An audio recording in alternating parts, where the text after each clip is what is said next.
Sizni menga qo'yayotgan chegaralaringiz, talablaringiz meni nafasimni qisyapti, tushunyapsizmi? Men bunaqaga o'rganmaganman, Ali aka. Munosabatlarni boshlashdan oldin o'ylash kerak edi erkinlik haqida, xo'pmi? So'nggi paytlarda juda ham rashkchi bo'lib ketdingiz. Men rashkchiman, erkakman, tushundingmi? Boshimda ota-onam yo'q deb erkin hayotga o'rganib qolgansan-da.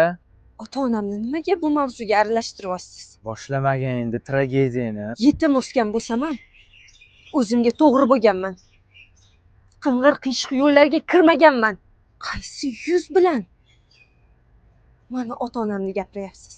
Siz men tanigan Ali emassiz. Sen ichingdagilarni gapirib, orqangni o'girib keta olmaysan. Sen ham men tanigan Layli emassan. 2 kunlab yo'q bo'lib qolishlaring, o'zingga qarashing, o'zingga oro berishing, keyin ishlaring o'zgarib qolgan. Maqsadda men asossiz gapirmayman. Ishxonaga kelgan yengani u Xezalay bashara bola bilan ham xingillashib gaplashib turuvding. Qanday tushunsangiz tushunavering. Tushundingizmi? Sababsiz tuhmat qilishlaringiz, ayblashlaringizdan charchadim.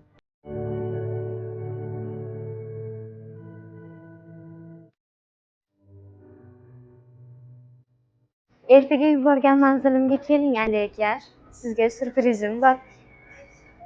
Hali mendan ko'rasan, Layli.